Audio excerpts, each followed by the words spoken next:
Браво!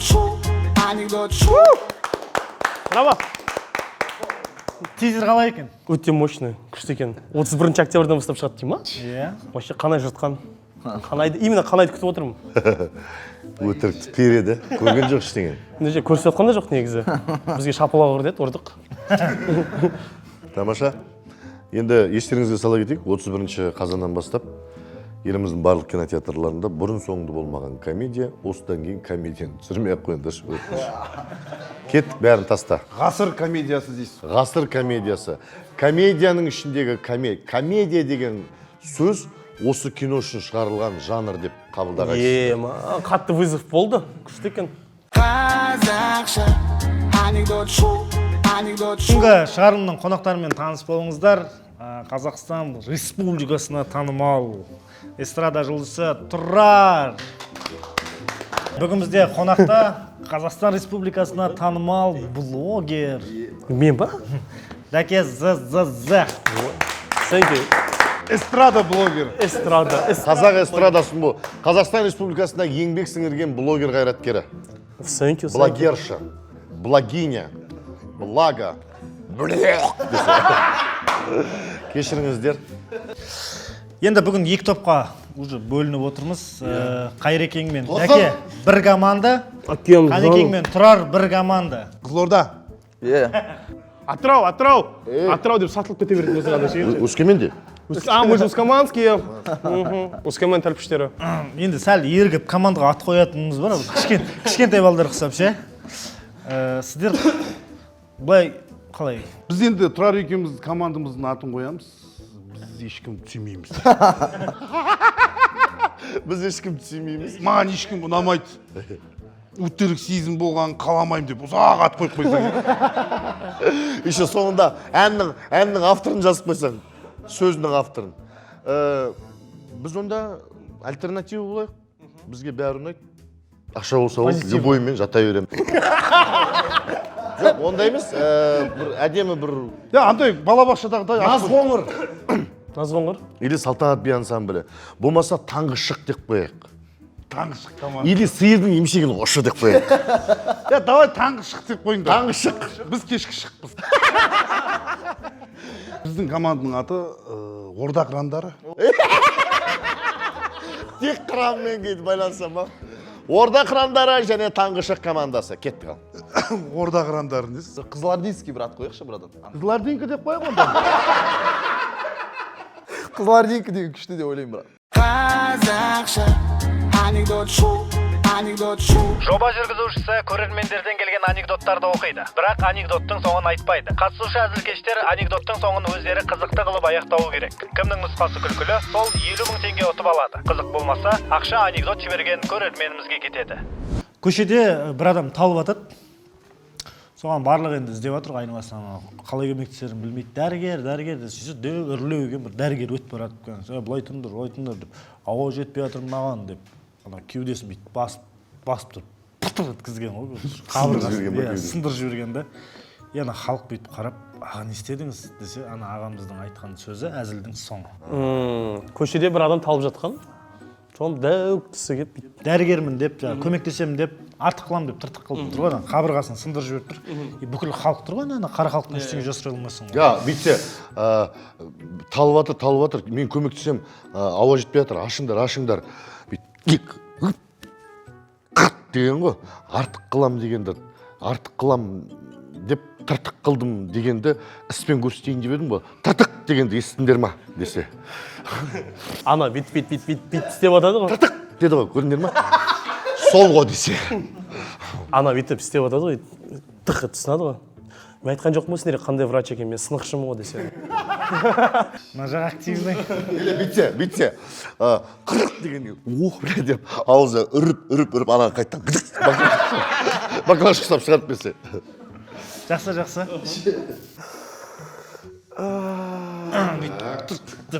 Деп сындырады да, сосын, "Аға, не істедіңіз?" дейді ғой. Мен қабырға сынған десе. Былай тұрмда деп сындырып алдым деп қашып кетсе. Сындырып алдым десе.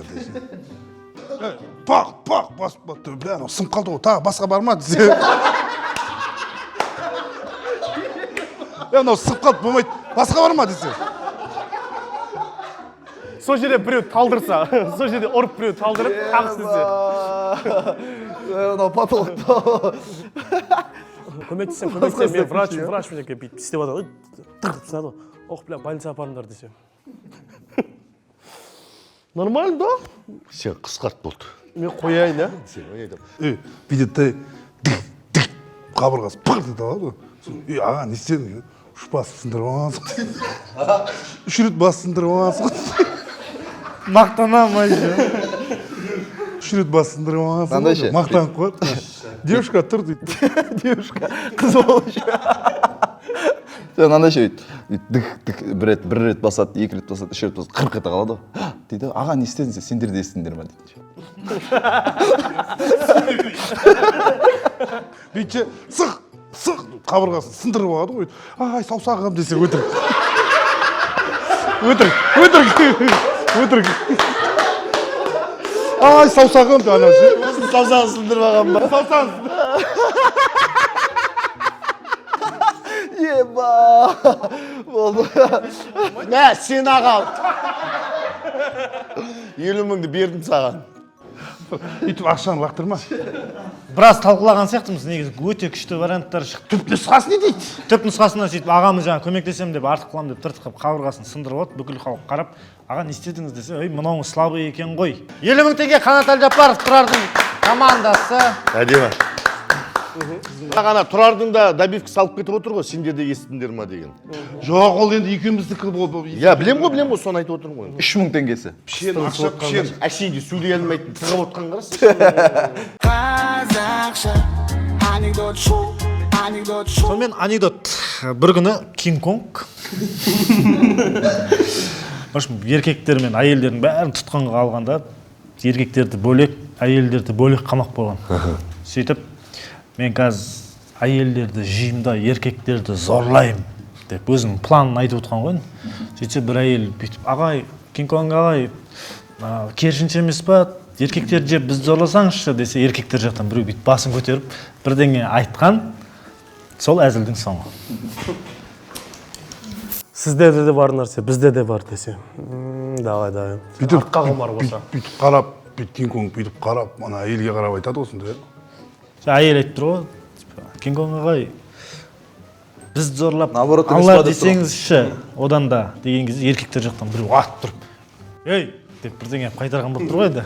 сөйтіп Кинг-Конг сол шешіммен қалған Кинг-Конг көке өзі қабылдайды шешімді нең бар сонда Соны айтайын деп отырдым мен де. Ой, нең бар? Кинг-Конг аға өзі біледі деп па. осы әйел адамдар жаман азғырады Ағай, может, керісінше еркектерді жеп, бізді зорлайтын шығарсыз. Десе Кинг-Конг айтады. Сен вообще біздің әңгімемізге кіріспе, бля. Десе. Кинг-Конг өзім білем дейді Головой Кинг-Конг, өзім білем. өзім Дейді білем да, жігіттердің бәріне бүйтсе. Десе. Кинг-Конгтың әйелі ұрсады. Кинг-Конг әйеліне құрт жақсы ғой. Әдемі ғой. Әйел айтқан неге ғой. айтпайсың ішінде сақтамасайшы Қыздармен жатпа деген ғой. Иә, дұрыс. Бұл отбасылық құндылықты ойлайтын Кинг-Конг. Көрдіңіз ба? Әйтпесе қарамағына Или Кинг-Конг әйелдерге айтса, сендер өздерің түрлерін көріңдер ма десе. или Кинг-Конг Осы жерде сен уже кіріспеуің керек. Кинг-Конгтың әңгімесіне. Сенде қанағат болу керек, Тұрар. Кинг-Конгға негізі сіз шатастырып алған сияқтысыз сіз наоборот жігіттерді жеп бізді не алмайсыз ба Кинг-Конг сіз жаласпай отырсыз сен қатынға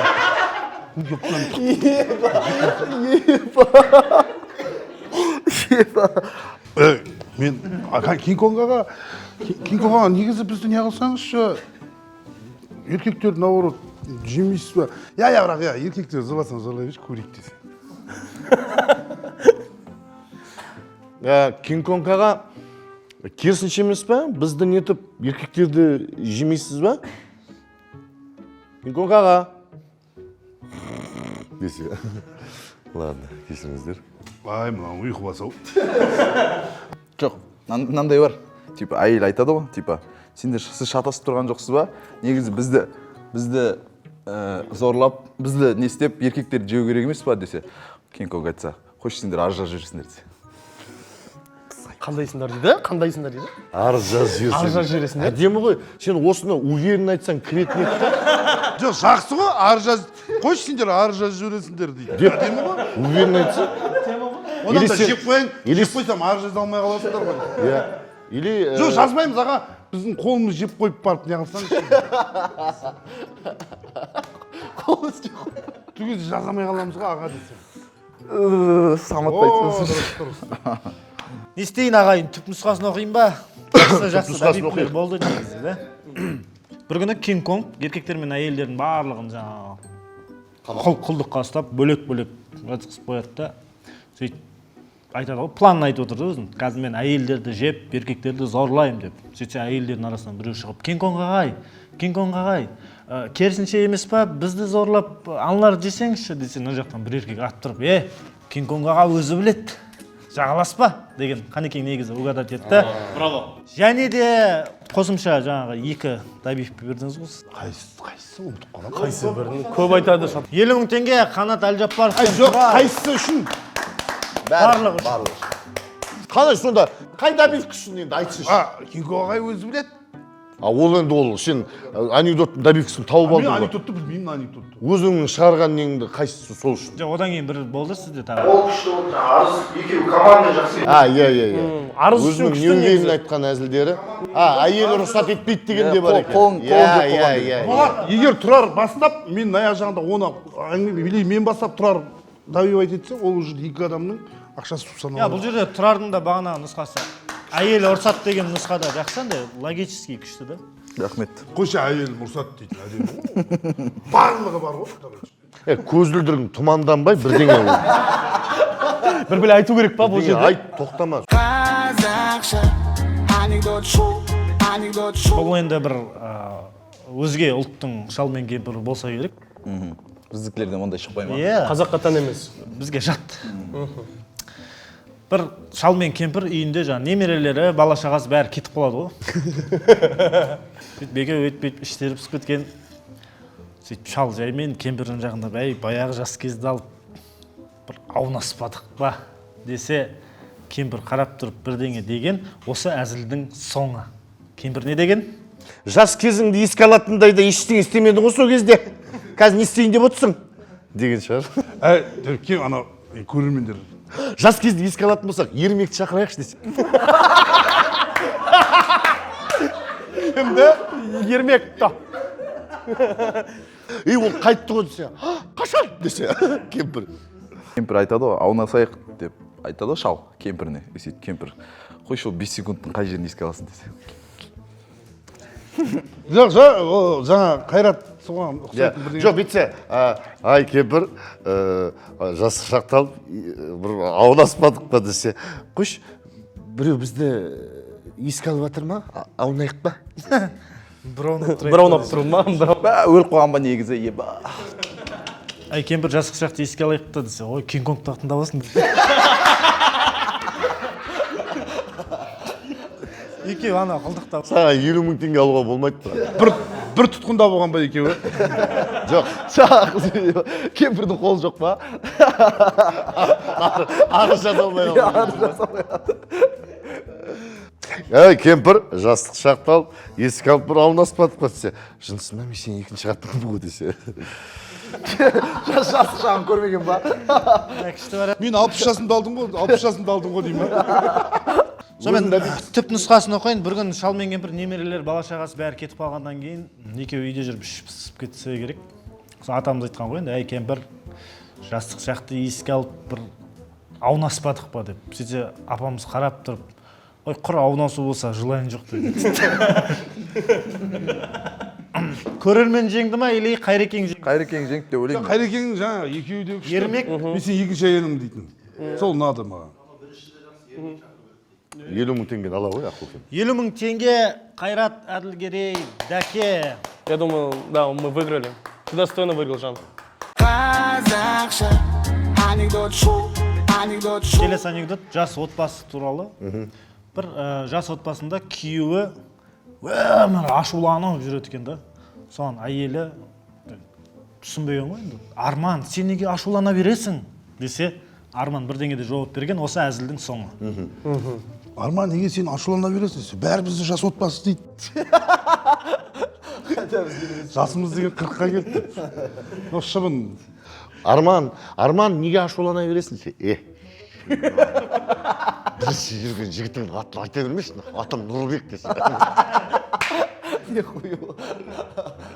Арман, неге ашулана бересің сен? Арман, тез айтқан, не ашуланам десе. Дәке, танитын бедің Арманды? Иә, Арман танимын. Арман сондай өзі ашуланшақ. Әйеліне ашуланады еще, да? Иә. Жас отбасы еще. Жас отбасы, да. Арман неге ашулана бересің? Үйде Нұрлыбек жүрген саған. Давай. Үйде Нұрлыбектің саған жүрген мешать ете ма десе.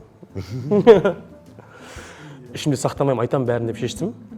Айтыр. Бәрін айта берем деп шештім. Иә, соңына дейін айтып тұрсың. Арман, неге сен ашулана бересің? Сенің мұқау болғанға мен кінәлім бар.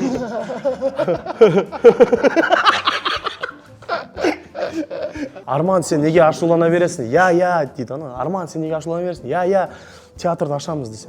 Жаңа лифтер отбасы деген. Жаңа лифт театр ма? Я, айттым ғой жаңа лифтер театрын ашамыз десе. Төп нұсқасы. Жас отбасы екеуі үйде ұрысып жүр. Арман дейтін күйеуі қатты ашуланып жүр, соған әйелі Арман, сен неге ашулана бересің десе, жаңағы күйеуі мен Арман емес, Талғатпын дейтін. Сіз негізі таптыңыз, Нұрлыбек болды ма сізде? Нұрлыбек болды, иә. Молодец. Жақсы, Жас отбасымыз деп айта береді. отбасымыз дейтін сосын аяқта не болды? Түк те болған жоқ, практически. Тұрар вообще сөйлеген жоқ. 50 мың теңге Қайрат Әділгерей Дәке. Рахмет, Аллаға шүкір. Жоғалтып алып. қазақша анекдот шу Түрмеде бір екі отморозок дейді ғой енді. Екі отморозокты бір түрді камераға қамап қойған ғой. Екеуі мақтаншақ дейді бір-біріне. Сөйтіп бірінші айтады дейді, мен отморозокпын деп. Қалай дәлелдейсің десе, бір саусағын кесіп камераның несі болады, терезесінен лақтырып жіберді. Екінші, сол ма, мен саған қарағанда отморозокпын деп қолын кесіп тоже терезеден сыртқа лақтырып жіберді. Ей деп, анау бір-біріне енді ерегісіп отыр ғой, анау аяғын кесіп лақтырады, анау жаңа екі қолын кесіп лақтырады. Сөйтіп екеуінің кесіп лақтырып отқанын қарап тұрған ғой бір конвой, охранник. Сөйтіп қарап тұрып бірдеңе деп айтқан, сол әзілдің соңы. Не деп айтқан? Сендер неге сотталғасындар, жоқ болып кетпеңдер десе. Жоқ, конвой бол, кепше. Жаңа милиция кепше.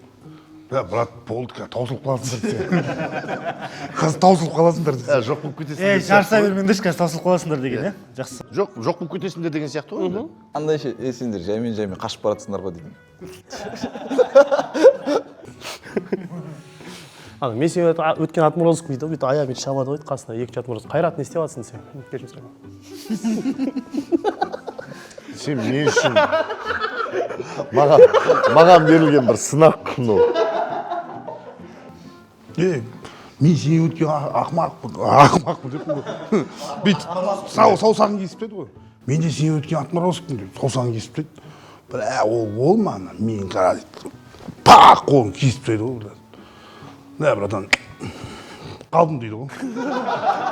Мен нормаль жігітпін дейді. Жеңдің дей ма? Брат, осы жерден тоқтаймын мен. Жаңа әзілдің түп нұсқасын оқиын. Жаңа екі отморозокты бір камераға қамап қояды. Екеуі бір-бірімен бәстесіп, екеуі де мақтаншақ болып тұр ғой енді. Жаңа мен саған қарағанда отморозок деп саусағын кесіп терезеден лақтырып жібереді. Анау ой, мен саған қарағанда отморозокпын деп қолын кесіп лақтырып жібереді. Анау ерегісіп аяғын кеседі, сөйтіп біртіндеп мүшелерін кесіп терезеден лақтырып жатқан кезде конвой ішке кіріп екеуінің жаңа лақтырып жатқанын көріп, ей, сендер жаймен қашып кетейін деп жатқан жоқсыңдар ма? Деген Дабип кісі болды. Оны Дәке де қашып кету туралы айтты. Тұрар жоқ болып кетпеңдер. Толық нұсқасын айтты. Сол себепте ойлап тұрмын мен тең деп ойлаймын. 25 мың сіздерге, 25 мың. Тұрар, маңдай теріңмен тапқан ақшаңды өзі қолыңмен ал да үйдің үлкеніне бер дейді. Бізде әзірге нича, енді ойлап отырмын бір финальный шешуші анекдотты оқысам. Реванш. Қазір нича болып тұрсыздар. Иә. қазақша анекдот шу Бір күні бір жігіт көп армандаған джипін сатып алған ғой. Джип джип машинасын сатып алған. Джиптардың артында андай 4X4 деп тұрады ғой, 4VD дейтін. Иә. Сондай жазуы бар екен, күшті ана новый салоннан шығарған. бір жігіт сатып алған, Сатып алған, үй жағына қойып қойған, сөйтіп үйіне кіріп ұйықтап, азанда тұрса, новый машинасына біреу шегемен, короче, 4X4 дегенге бүйтіп тең 16 деп жазып кеткен ғой. Анау дейтін, ашуланып, бұлғай математик шешеңнің бірдеңесі деп новый машина ғой, сөйтіп салонға аппаратта қайта новыйдан краскілетеді. Сөйтіп ертеңіне қайтадан әкеп қояды да үйіне кіріп кетеді. Азанда тұрса тура солай тең 16 деп тағы шегемен жазып кеткен ғой. Деп боқтап, ашуланып, в общем 3-4 рет қайталанады ғой жаңағы. Анау уже күресуге амал жоқ, кім екенін білмейді. Сөйтеді да салонға апарып, мынандай наклейкалер бар ма? Тең 16 деп, родной сияқты қылып жазып қойыңдар, чтобы анау ештеңе істей алмай қалсын деп. Сөйтіп болды деп 4X4 тең 16 деп заводской наклейка сияқты қылып істеп берген. Ертесіне уже спокойно үй жағына машинасын қойып үйге кіріп кеткен ғой. Сөйтіп азанда тұрып қараса, бірдеңе болған, сол анекдоттың соңы. Не болған? Жазып кетіп жүрген бала. көбейтілген 4 тең 16 дейді ғой, астындағы шегемен 5 Болмаса үстіне дұрыс шығардың есепті деп 5 қойып кетті. Соғылсын. жоқ 4 плюс 4 тең болады 16 деп жазып тұрғанның үстіне бақылау жұмысы деп шегемен жазып берсе. Жоқ, енді 5 шегемен сол 4X4 тең 16 деп тұр ғой, шегемен 5X5 деп тең қойып кетсе ана жауабын жазады. Осыны шығарып қой деп па? Иә, осы ертең осыны шығарып қой деп ше. 5X5 деп. Болмаса таңертең тұрса, машинаның алдында 32 бала отыр. Апай ананы тақта қылып қолданып отыр ғой. Полный. Сөйтсе индустар. Мектеп жоқ, далада оқып жатыр. 16 деп жазып қояды ғой. Сөйтіп таңертең бұл жазбай шығады. Кесе шыққан кезде дәл капотына жазып қойғанда Айгүл А пунктінен шыққанда Полный ба? полный жазып. толық нұсқасы енді бастан бастап айтпай ақ қояйын. Сөйтіп жаңа ағамыз әбден шегемен сызып кете берген, боятып шаршайды да.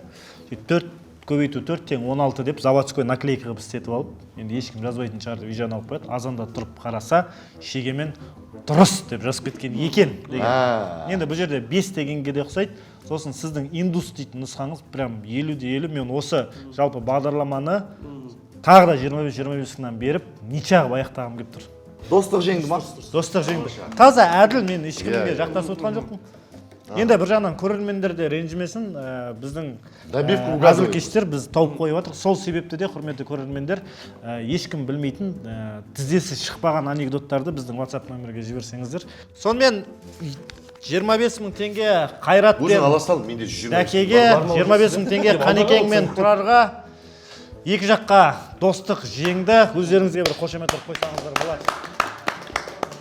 Құрметті көрермендер, біздің бағдарламамызды көріңіздер, лайк басыңыздар, коммент жазыңыздар, және де өздеріңіздің қызық анекдоттарыңызды біздің астында тұрған WhatsApp нөмірге жіберіңіздер. Бізбен бірге болыңыздар. Анекдот шоу. Қазақша анекдот шоу, анекдот шоу.